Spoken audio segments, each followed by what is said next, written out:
প্রিয় ভাই এবং বোনেরা, আমরা অনেকে মনে করি যে রিজক হচ্ছে যেটা আমরা খাই এটা রিজিক, অথবা যে অর্থ আমরা উপার্জন করি এটা রিজিক। আমাদের অনেকের ধারণা, আসলে রিজিকের ব্যাপারে আমাদের ধারণাটা পূর্ণাঙ্গ নয়, এর বাইরেও অনেক কিছু আছে। রিজকের বাংলা হচ্ছে জীবন উপকরণ, ইংরেজিতে বলে সাস্টেনেন্স বা প্রভিশন। অর্থাৎ জীবন পরিচালনায় একটা মানুষের যা যা লাগে তা সবই রিস্ক। শুধু আমরা যেটা খাই, যেটা উপার্জন করি, শুধু এতটুকুই রিস্ক নয়, এটা অনেক ওয়াইডার সেন্সে আমাদেরকে চিন্তা করতে হবে। আমরা আমাদের পুরো জীবন জুড়ে যা পাই, যা খাই, যা অর্জন করি, যেটা লাভে ধন্য হই, সবটাই রিস্ক। আমরা অনেকে যে বুঝি যেটা আমরা খাই, যেটা উপার্জন করি এটা রিস্ক, এটা যে একেবারেই রিস্ক নয় সেটা নয়, তবে এটা আংশিক সত্য, এটাও রিস্ক। অর্থ, খাদ্য, জাগতিক সম্পদ এটাও রিস্ক, কিন্তু এটা রিস্কের সর্বনিম্ন স্তর। The lower level of provision, the lower level of risk হচ্ছে এই যে খাদ্য, অর্থ, জাগতিক সম্পদ। রিজিকের সর্বনিম্ন স্তর হচ্ছে এটা। আর রিজিকের সর্বোচ্চ স্তর হচ্ছে ফিটনেস। সুবহানাল্লাহ বিহামদি। আমরা অনেকে এটাকে নেগলেক্ট করি, গুরুত্ব দেই না, কিন্তু এটাই রিজিকের সর্বোচ্চ স্তর, ফিটনেস। আপনি ফিট থাকা, অর্থাৎ ফিজিক্যাল অ্যান্ড মেন্টাল ফিটনেস, শারীরিক এবং মানসিক সুস্থতা, এটা রিজিকের সবচাইতে উচ্চতম স্তর। The higher stage of risk, provision, sustenance, fitness, সুস্বাস্থ্য, শারীরিক এবং মানসিক সুস্থতা। কারণ আমাদের স্বাস্থ্য যদি ভালো না থাকে, ফিজিক্যালি মেন্টালি যদি আমরা ফিট না হই, পৃথিবীর সব নেয়ামত আমার পায়ের সামনে হাজির করলেও আমি কিছুই উপভোগ করতে পারবো না। এজন্য এইটা সবচাইতে বড় রিস্ক। এবং রাসূলুল্লাহ সাল্লাল্লাহু আলাইহি ওয়াসাল্লাম তিনি বলেছেন যে নি'মাতান মাগবুনুন ফীহিমা কাসীরুম মিনান নাস, আস-সিহহাতু ওয়াল ফারাগ। দুটি নিয়ামত আছে যে দুটি নিয়ামতের ব্যাপারে মানুষ খুবই গাফেল, উদাসীন, গুরুত্ব দেয় না। তার মধ্যে একটা হচ্ছে আস-সিহহা, সুস্বাস্থ্য, আর একটা হচ্ছে আল ফারাগ, অবসর। আমরা যখন খুব ব্যস্ত হয়ে পড়ি, নাভিশ্বাস, সময় নাই, খুবই রাশিং, তখন বুঝি যে অবসরের কত দাম। আবার আমরা যখন ফিজিক্যালি উইক হয়ে পড়ি, অসুস্থ হয়ে যাই, তখন বুঝি সুস্বাস্থ্যের কত দাম। তো রিজিকের সর্বনিম্ন স্তর হচ্ছে, প্রিয় ভাই এবং বোনেরা, খাদ্য, টাকা পয়সা, জাগতিক সম্পদ, এগুলা। আর রিজিকের সর্বোচ্চ স্তর হচ্ছে fitness, physical and mental fitness. আর রিজিকের সর্বোত্তম স্তর হচ্ছে পুণ্যবান জীবন সঙ্গী এবং নেককার সন্তান, ফায়াস ওয়াইফ অ্যান্ড চিলড্রেন। সুবহানাল্লাহ বিহামদি। একটু খেয়াল করে দেখেন যে আমার লাইফ পার্টনার, আমার জীবন সঙ্গিনী, সে যদি আল্লাহওয়ালা হয়, সে যদি ভালো হয়, আর আমার সন্তানটা যদি আল্লাহওয়ালা হয়, আমার ঘরটাই তো জান্নাত, ঠিক কিনা? তো এটা হচ্ছে রিজিকের সর্বোত্তম স্তর। জীবন সঙ্গিনী সে যদি নেককার হয়, আল্লাহওয়ালা হয়, মুতিয়া কানিতা সে যদি হয়, আর আমার সন্তান, আমার চিলড্রেন, সেও যদি ফায়াস হয়, তাহলে আমার ঘরটাই হচ্ছে paradise, a piece of paradise in this দুনিয়া। সুবহানাল্লাহ। আমরা আম্মাজান খাদিজাতুল কুবরা আত-তাহেরা রাদিয়াল্লাহু তাআলা আনহা, ওনার কথা জানি যে বিষ্ণু ঈসা ইসলামের স্ত্রী আমাদের আম্মাজান রাসূলুল্লাহ সাল্লাল্লাহু আলাইহি ওয়াসাল্লামকে বড্ড ভালোবাসতেন, আগলে রাখতেন সবসময়, মেন্টালি সাপোর্ট দিতেন, ফিনান্সিয়ালিও সাপোর্ট দিতেন। বিষ্ণু ঈসা ইসলামকে আম্মাজান খাদিজা এতই ভালোবাসতেন, বিষ্ণু ঈসা ইসলাম বলতেন, রুজিকতু হুব্বাহা, আমি খাদিজার ভালোবাসাকে রিজিক হিসেবে পেয়েছি। সুবহানাল্লাহ। রাসূল সাল্লাল্লাহু আলাইহি ওয়াসাল্লাম এই শব্দটা ইউজ করেছেন, রিজিক, রুজিকতু হুব্বাহা। এবং তিনি দোয়া করার সময় বলতেন, আল্লাহ, কিয়ামতের সে বিভীষিকাময় দিনে, যেদিন বন্ধু বন্ধুকে চিনবে না, স্বামী স্ত্রীকে চিনবে না, বাবা সন্তানকে চিনবে না, পীর সাহেব মুরিদকে চিনবে না, নেতা কর্মীকে চিনবে না, ভাই বোনকে চিনবে না, সেই কঠিন মুহূর্তে আল্লাহ, আমি আমার খাদিজাকে যেন ভুলে না যাই। রুজিকতু হুব্বাহা, খাদিজার প্রতি ভালোবাসা আল্লাহ তাআলা আমার হৃদয়ে রিজিক হিসেবে দিয়েছে। তাহলে রিজিকের সর্বোত্তম স্তর হচ্ছে পুণ্যবান স্ত্রী, নেককার সন্তান। আর রিজিকের পরিপূর্ণ স্তর হচ্ছে মহান আল্লাহ তাআলার সন্তুষ্টি। রিজকের পরিপূর্ণ স্তর যেটা, সেটা হচ্ছে রিদাল্লাহ, আল্লাহ তাআলার সন্তুষ্টি। আমার আল্লাহ যদি আমার উপর সন্তুষ্ট হয়ে যায়, আমাদের আর কিছু লাগে? আর কিছু লাগবে? এটাই তো আমাদের এক্সপেকটেশন, এটাই তো আমাদের কামনা বাসনা, এটাই আমাদের ইচ্ছা যে আমার আল্লাহ আমার উপর সন্তুষ্ট হবেন। এটা হচ্ছে পরিপূর্ণ স্তর রিজিকের। এটা যে পায় তার আর কিছু লাগে না। এবং এটা মানুষ নিশ্চিত হতে পারে যখন সে দুনিয়ার জীবনকে শেষ করে আলামুল বারজাখের দিকে যেতে শুরু করে। তখন তাকে বলা হয় ইয়া আইয়াতুহান নাফসুল মুতমাইন্না ইরজিই ইলা রাব্বিকি রাদিয়াতাম মারদিয়া ফাদখুলি ফি ইবাদি ওয়াদখুলি জান্নাতি। হে প্রশান্ত আত্মা, হে প্রশান্ত আত্মা, প্রবেশ করো, তোমার রবের দিকে চলে এসো, সন্তুষ্ট চিত্তে সন্তোষ ভাজন হয়ে আমার কাছে এসো, আমার জান্নাতে প্রবেশ করো। সুবহানাল্লাহ বিহামদি। এই দুনিয়া ছেড়ে যখন আমরা যাব, তখন যদি এই অ্যানাউন্সমেন্টটা আমার জন্য দেয়া হয়, আমার আর কিছু চাওয়ার পাওয়ার আছে? প্রিয় ভাই এবং বোনেরা বলেন, এই আল্লাহর সন্তুষ্টির ঘোষণা যদি আমি এই পৃথিবী থেকে বিদায় লগ্নে পেয়ে যাই, আমাদের আর কিছু চাওয়া পাওয়ার আছে? ইয়া আইয়াতুহান নাফসুল মুতমাইন্না ইরজিই ইলা রাব্বিকি রাদিয়াতাম মারদিয়া। আমরা কিছুদিন আগে আমাদের সকলের প্রিয় আল্লামা দেলোয়ার হোসেন সাঈদী রাহিমাহুল্লাহ নওয়ারাল্লাহু মারকাদাহু ওয়া জাআলাল ফিরদাউস মাসওয়াহু, ওনাকে আমরা হারিয়েছি। আমি যখন ওনার শোক বার্তা নিয়ে ফেসবুকে স্ট্যাটাস লিখি, কমেন্টে আমি এই আয়াতটা লিখেছিলাম। আমি খুঁজে পাচ্ছি না যে আমি কি দিয়ে এটার উপমা দিব, কি দিয়ে ওনার বিদায়ের উপমা আমি জানাবো। আমি খুঁজে পাচ্ছিলাম না কোনো আয়াত। তখন এই আয়াতটা লিখে আমি উপমা দিয়েছি। আল্লাহু আকবার। গোটা বিশ্বের মানুষ কেঁদেছে, গোটা বিশ্বের মানুষ গায়েবানা জানাজা পড়েছে, গোটা বিশ্বের মানুষ ওনাকে অশ্রুসিক্ত বিদায় দিয়েছে। From north to the south, from east to the west, the entire globe, মিন মাশারিকিল আরদি ইলা মাগারিবিহা, অশ্রুসিক্ত বিদায় তিনি পেয়েছেন। এটাই আল্লাহ তাআলার সন্তুষ্টির একটা জলজ্যান্ত নমুনা। জোরে বলেন ঠিক কিনা? এর চেয়ে জলজ্যান্ত নমুনা আমার জীবদ্দশা আমি দেখিনি। এত মানুষের কান্না, কাবার গিলাফ ধরে কান্না, এভাবে ভালোবাসা প্রকাশ করা, এভাবে তার প্রতি তার জন্য অশ্রুসিক্ত দোয়া করা, কান্না জড়িত দোয়া, এটাই প্রমাণ করে যে আল্লাহ তাআলা ওনার উপর সন্তুষ্ট হয়ে গিয়েছেন। ওনার আর কি চাই? আমাদের আল্লাহ আর কি চাই? আর কিছুর দরকার নাই, ঠিক কিনা? এ যে পরম সৌভাগ্য, এরকম বিদায় নিতে পারা এটা পরম সৌভাগ্য। আমরা আল্লাহর জন্য দোয়া করি, আল্লাহ তাআলা সারা জীবন তিনি যেমনি কোরআনের বার্তাকে গোটা বিশ্বব্যাপী পৌঁছিয়ে দিয়েছেন, তার কবরটাকে আল্লাহ তাআলা কোরআনের নূর দিয়ে আলোকিত করে দেখ। কোরআনকে আল্লাহ তাআলা তার কবরের সাথী বানাক। কোরআনকে আল্লাহ তাআলা তার কিয়ামতের দিন, in the day of judgement, তার পক্ষে শাহাদাতকারী হিসেবে কবুল করুন। সম্মানিত ভাই এবং বোনেরা, আল্লাহ তাআলার সন্তুষ্টি পরিপূর্ণ রিজিক। এটা হচ্ছে পরিপূর্ণ, দ্য কমপ্লিট রিস্ক। তাহলে আমরা যেটা ভাবি অর্থ, আমরা যেটা ভাবি সম্পদ, এটা রিজিকের সর্বনিম্ন স্তর। সর্বোচ্চ স্তর হচ্ছে fitness, physical and mental fitness. সর্বোত্তম স্তর হচ্ছে পুণ্যবান স্ত্রী, নেককার সন্তান। আর পরিপূর্ণ স্তর হচ্ছে আল্লাহ তাআলার সন্তুষ্টি। হাদিসে সবরকে বলা হয়েছে সবচেয়ে প্রশস্ত স্তর। আর সবর, পেশেন্স, ধৈর্য। রাসূলুল্লাহ সাল্লাল্লাহু আলাইহি ওয়াসাল্লাম বলেছেন, মা রুজিকা আবদুন খায়রান লাহু ওয়ালা আওসা মিনাস সবর। সবরের চেয়ে কোনো প্রশস্ত নেয়ামত, প্রশস্ত রিজিক আল্লাহ তাআলা কোনো বান্দাকে দেয়নি। ধৈর্য। আমাদের অনেকের ধৈর্য কম। আপনাদের কি অবস্থা? ধৈর্য আছে তো? হ্যাঁ, সবার ধৈর্য আছে না? আপনাদের দেখেই বোঝা যাচ্ছে মাশাআল্লাহ, খুব ধৈর্যের সাথে আপনারা একেবারে শেষ সময় পর্যন্ত আছেন। তো এই ধৈর্যের প্র্যাকটিসটা আমাদের করতে হবে।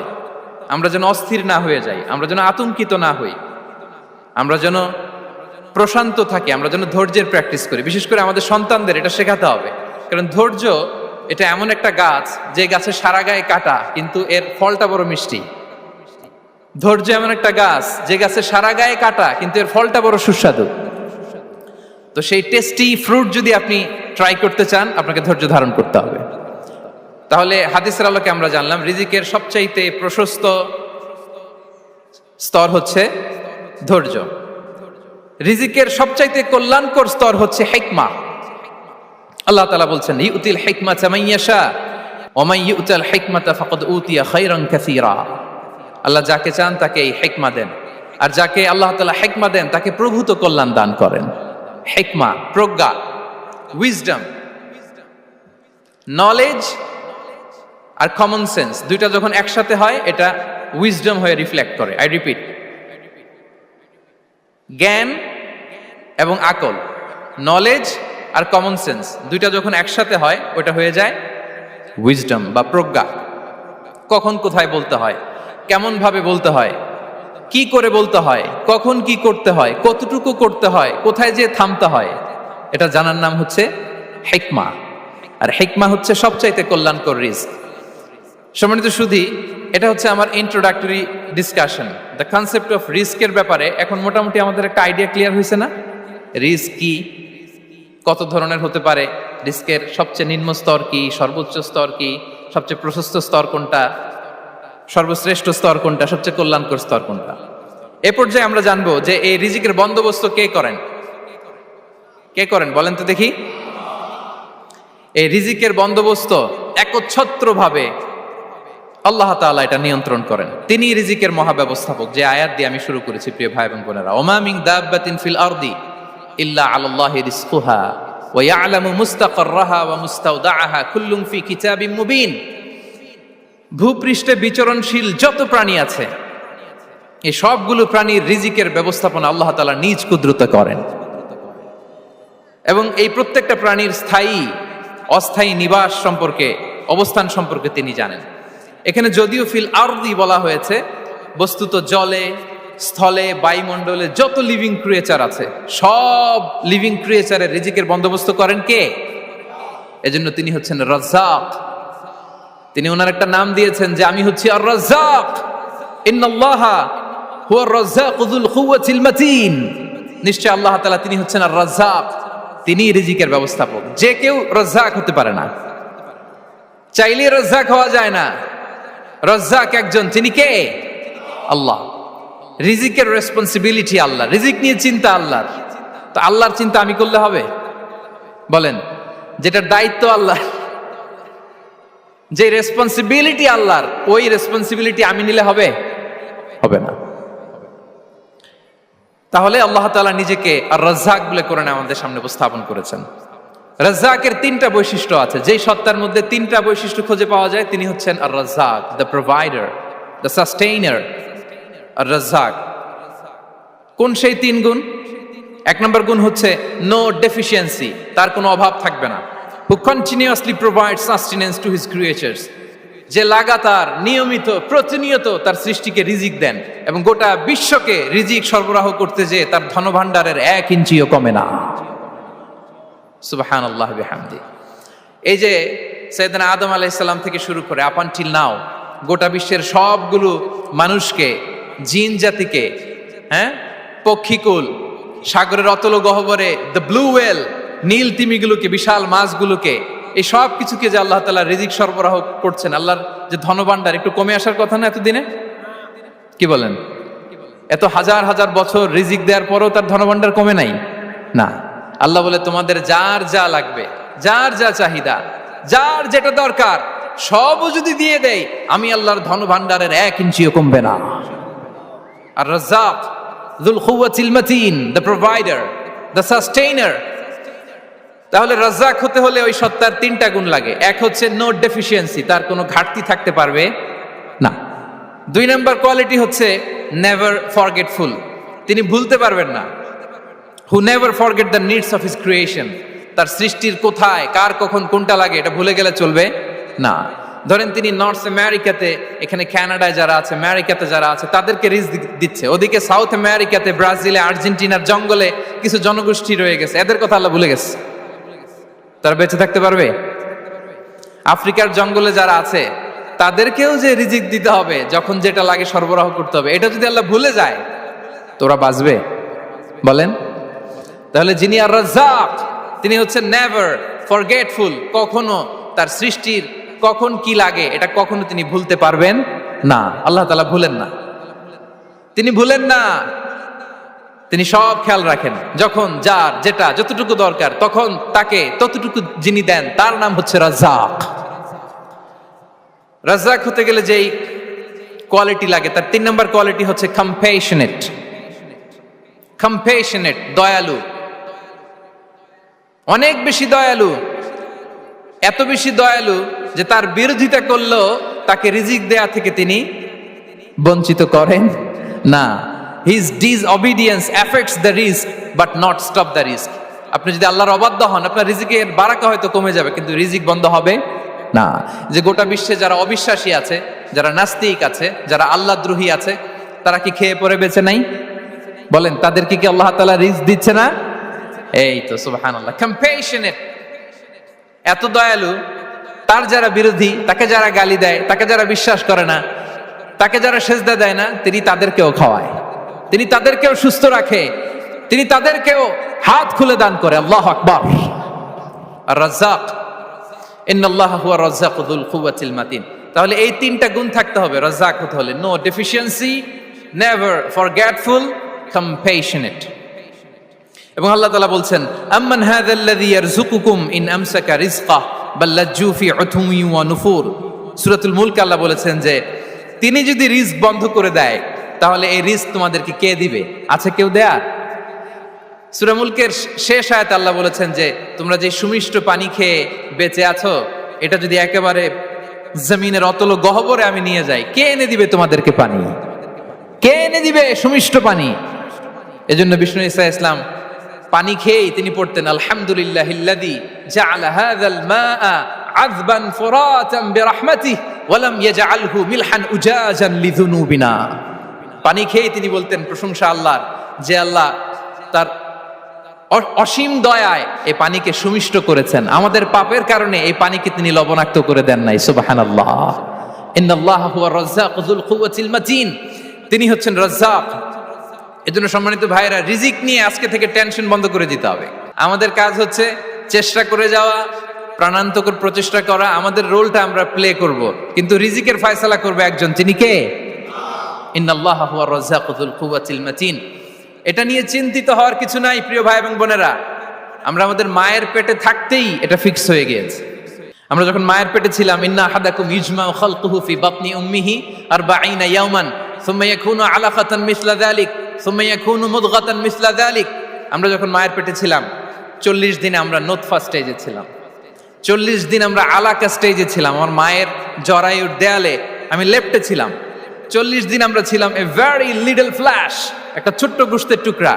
এরপর আল্লাহ তাআলা ফায়ুরসালু ইলাইহিল মালাক, মায়ের পেটে একজন ফেরেশতা পাঠালেন।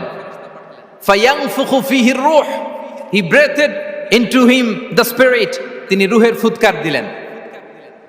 ওয়া ইউমারু বিআরবা'i কালিমাত, 4টা জিনিস তখন লিখে দেয়া হলো। বিকাতবি রিজকিহি ওয়া আজালিহি ওয়া আমালিহি ওয়া শাকিয়ুন আও সাঈদ, তার রিজিক কি হবে লিখে দেয়া হয়েছে মায়ের পেটে যখন ছিলাম। আপনারা তো এখন চিন্তা করতেছেন, চিন্তিত, কিন্তু মায়ের পেটে থাকতে আল্লাহ তাআলা এই রিজিককে ফিক্স করে দিয়েছেন। সুবহানাল্লাহি বিহামদি। এবং যে রিজিক আমি আমার মায়ের পেটে থাকতেই আল্লাহ তাআলা লিখে দিয়েছেন, সেই রিজিক ভোগ না করে আমি কোনোদিন মরবো না। বিষ্ণু ইসলাম আমাদেরকে জানিয়েছেন, তোমার জন্য যে রিজিকের বন্দোবস্ত, যেই অ্যালটমেন্ট আছে, সেটা ভোগ না করে, উপভোগ না করে তুমি মরবে না। এবং সেটা আপনি উপভোগ করবেন, আপনার কাছেই আসবে। ধরুন আপনারা যে ফল আমেরিকাতে খান, এটা কি আমেরিকায় চাষ হয় ফল, নাকি কানাডা মেক্সিকো থেকে আসে? কোত্থেকে আসে? কোত্থেকে? এখানেই হয়, আবার বাইরে থেকেও আসে। Okay fine. লেটস সে আপনি যেই অ্যাপেলটা দিয়ে আজকে ব্রেকফাস্ট করলেন, যে অ্যাপেলটা আপনি খেলেন, এটা মেক্সিকো থেকে এসেছে।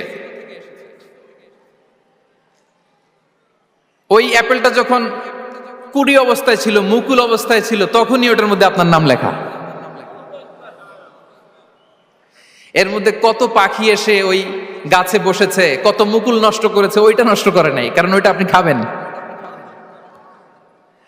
ওইটা পুষ্ট হয়ে সুন্দর একটা ফল হয়ে ইম্পোর্টেড হয়ে এটা আমেরিকাতে আসলো, আমেরিকার বাজারে।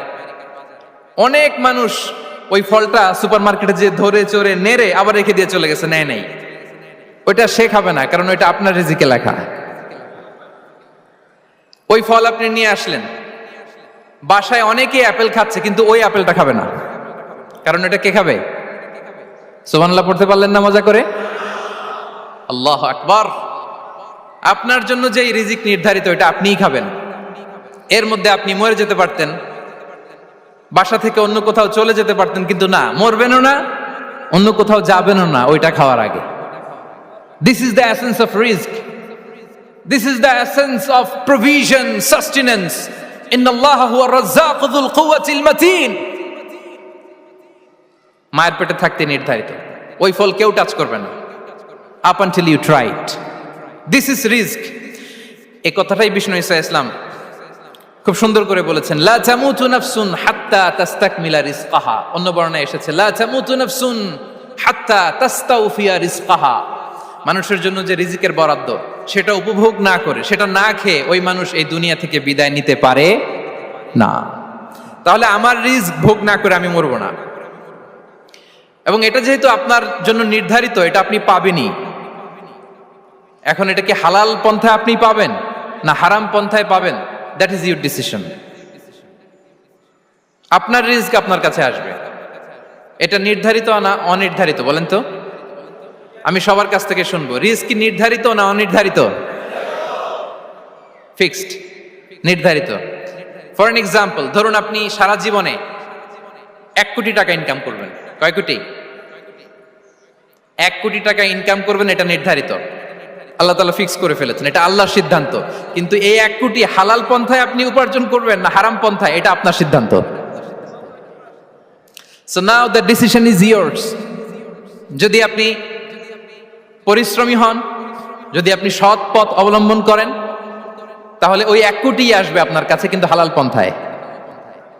আর যদি আপনি হালাল হারাম মিক্স করেন, টেবিলের উপর দিয়েও নেন, নিচ দিয়েও নেন, আসবে কিন্তু 1 কোটি। আসবে কয় কোটি? কথা বোঝে নাই বোধহয়। টেবিলের নিচ দিয়েও যদি নেন, সারা জীবনে আপনি পাবেন কত? 1 কোটি। So now the decision is years. সিদ্ধান্ত আপনার। হালাল পন্থায় উপার্জন করবেন না হারাম পন্থায়? বলেন হালাল না হারাম? হারামের সাথে আমাদের কোনো সম্পর্ক? হারামকে আমরা এই কনভেনশন সেন্টার থেকে না বলে দিলাম, আওয়াজ করে বলুন নো। হারামের সাথে আমাদের কোনো সম্পর্ক? আল্লাহ তাআলার দেয়া বরাদ্দ রিস্ক আমরা হালাল পন্থায় উপার্জন করবো ইনশাআল্লাহ। বলেন। তাহলে মায়ের পেট থেকে নির্ধারিত হয়ে গেল, আমারটা আমি পেলাম, হালাল ভাবে আমি নিব।